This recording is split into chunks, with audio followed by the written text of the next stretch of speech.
दो आज मकरात है, कल सकरात और करोगे तो बताना। खिचड़ी वाला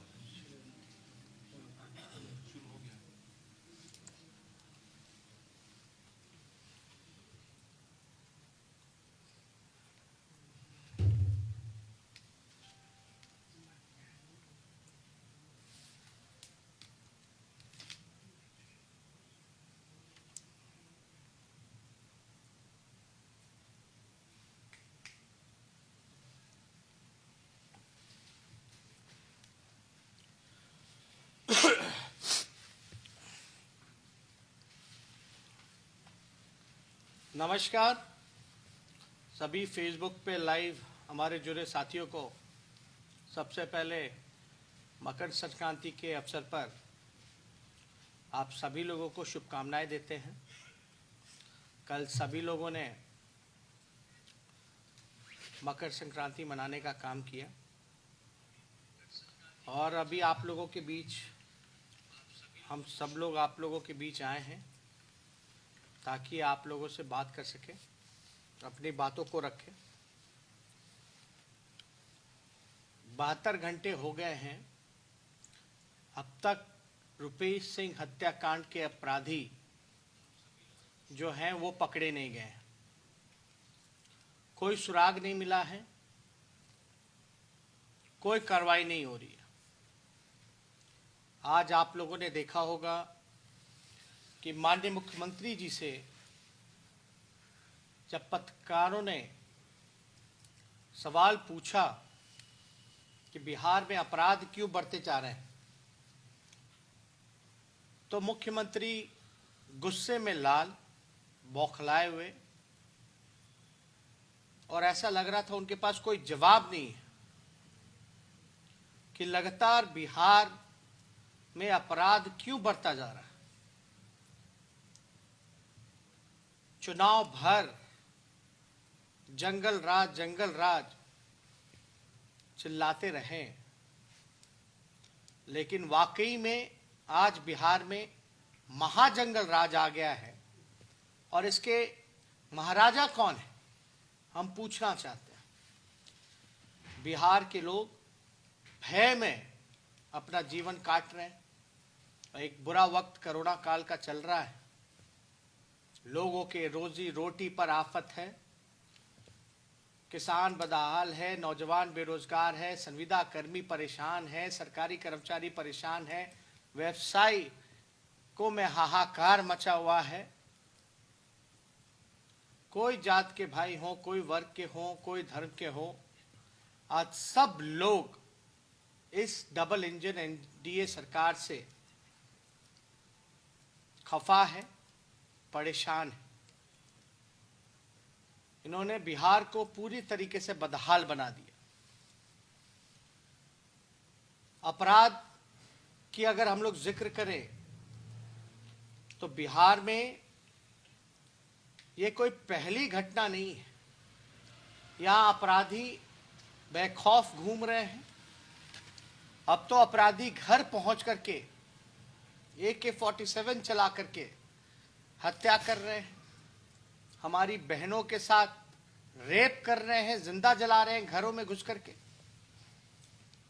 मुजफ्फरपुर की अगर बात की जाए तो कितने दिन बीते हैं बालिका गृह को हुए, लेकिन सत्ता ने केवल संरक्षण देने का काम किया अपराधियों को, और जो कि नतीजा है बिहार में संगठित रूप से सत्ता का संरक्षण अपराधियों को प्राप्त है।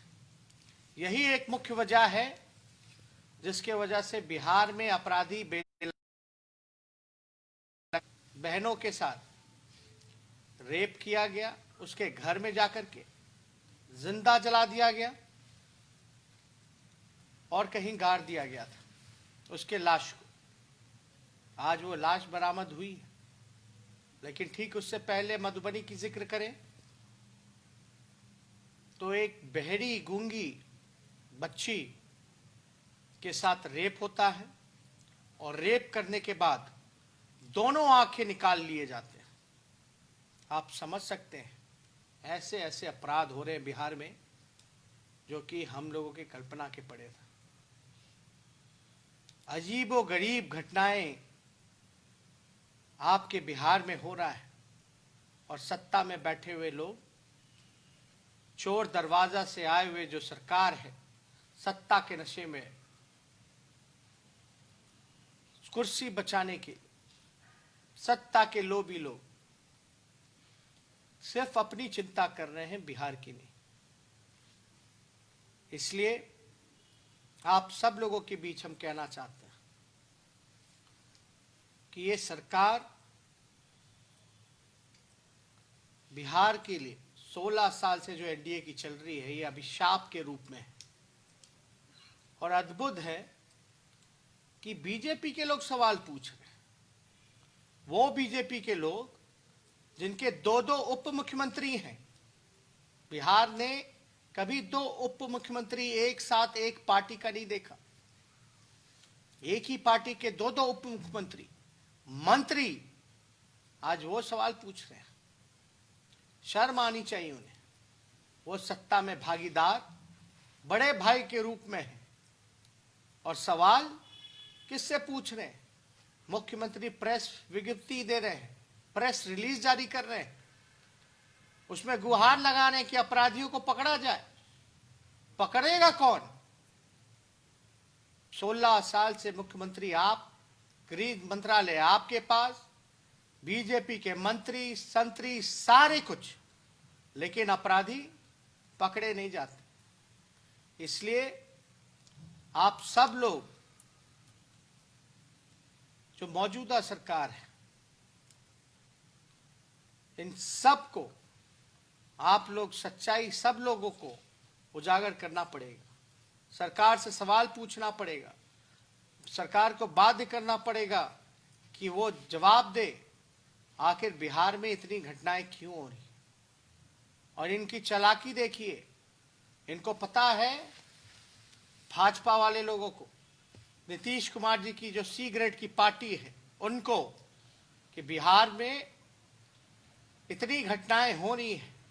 जब विधानसभा चलेगा, जब विपक्ष सवाल पूछेगा तो इनके पास कोई जवाब नहीं होगा।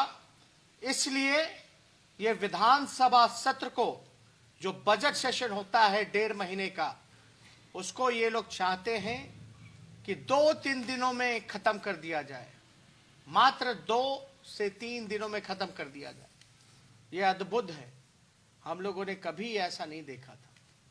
वैक्सीन के बहाने, कोरोना के बहाने इन लोगों ने जितना जुल्म मजदूरों पर, नौजवानों पे, किसानों पे, संविदा कर्मियों पे, जीविका दीदियों पे, आंगनबाड़ियों पर जितना जुल्म इन लोगों ने ढाने का काम किया, शिक्षकों पर, सारे काम अपने निकलवाते गए, लेकिन जनता के लिए कोई नहीं, कोई काम नहीं, कोई सुनवाई नहीं, कोई कार्रवाई नहीं। और ये लोग चाहते हैं लोकतंत्र के मंदिर को भी खत्म कर देना चाहते हैं। जनप्रतिनिधि का वैल्यू तो खत्म हो ही गया, एमएलए का क्या वैल्यू रह गया? जब सदन चलता है तो उसकी गरिमा बची हुई रहती है।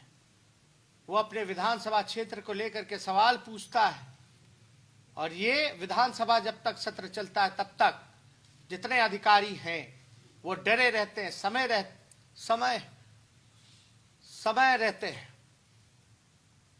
इसलिए हम लोग बार बार इस सवाल को पूछ रहे हैं कि बिहार विधानसभा का सत्र, बजट सत्र जो है, पूरी तरीके से जो ट्रेडिशनल परंपरागत तरीके से चले, जहां लोकतंत्र का मंदिर बचे, जहां जनप्रतिनिधि अपने विधानसभा क्षेत्रों का सवाल पूछ सकें और सरकार पर, उनके अधिकारियों पर दबाव रहे। ये जितने अधिकारी हैं कोई अपना काम नहीं कर रहे हैं। आप लोग सब लोग देखते होंगे, दिन प्रतिदिन बड़ी संख्या में लोग जो है हमसे मिलने आते हैं, लोगों की शिकायतें रहती है, और सरकार में कोई लोग उचित नहीं समझते कि जनता से मिलें, उनके समस्याओं का निदान करें। लेकिन ये जो अपराध बढ़ता चला जा रहा है लगातार, जरूर 72 घंटे हो गए, अगर अपराधी नहीं पकड़े गए हैं, कोई कार्रवाई नहीं हो रही ढंग से, तो कहीं ना कहीं से आप कह सकते हैं कि इसमें बड़े लोगों की संलिप्तता हो सकती है। रुपेश सिंह हत्याकांड में एक भले व्यक्ति, मिलनसार व्यक्ति, हम लोगों से परिचय था, उठना बैठना था, उनकी दिन दहाड़े हत्या हो जाती है पटना के राजधानी में, और हत्या के बाद कोई कार्रवाई नहीं हो रही, तो आप समझ सकते हैं कि बड़े बड़े लोगों का भी इस केस में इन्वॉल्वमेंट हो सकता है।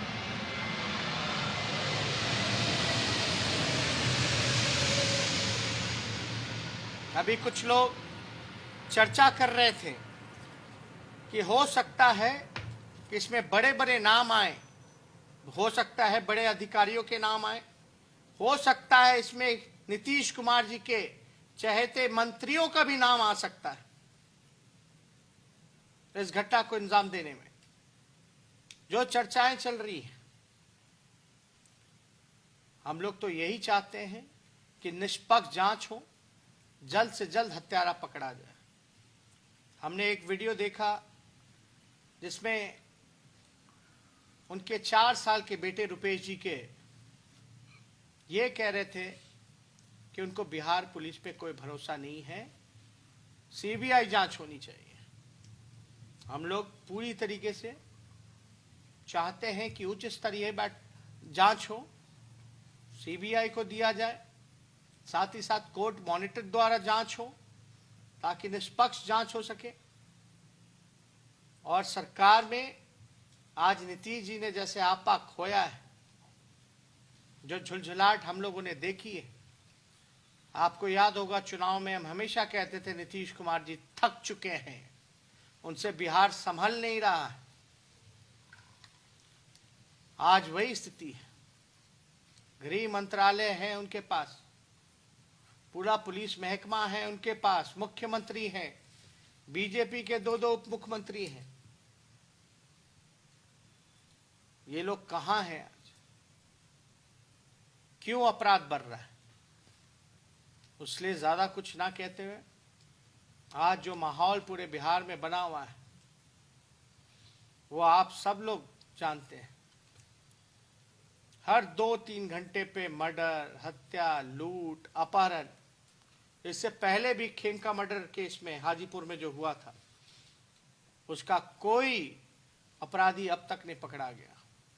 कुछ दिन पहले गुप्ता ब्रदर्स को किडनैप कर लिया गया, उसका कोई जिक्र नहीं रहा।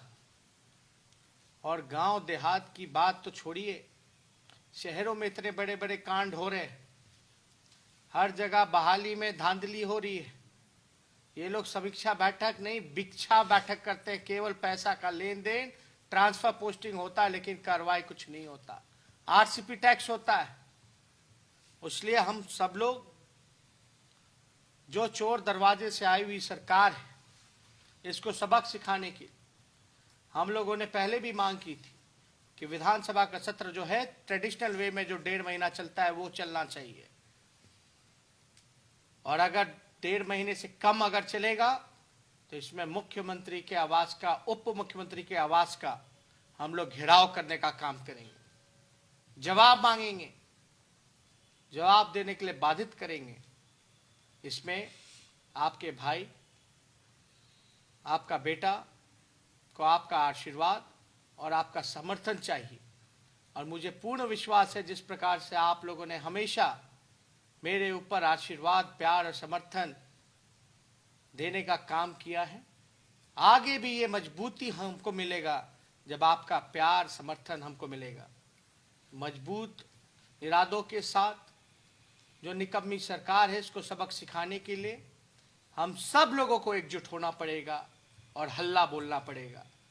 इसलिए किसानों के इशू में भी हम लोगों ने 30 तारीख को ह्यूमन चैन बनाने का काम किया है। जो काला बिल है उसके लिए भी आप लोग सब लोग तैयार रहें और उसमें भी साथ दीजिए, किसानों की आवाज़ को बुलंद कीजिए। और ज़्यादा कुछ ना कहते हुए आप सब लोगों को धन्यवाद करते हैं। जय हिंद।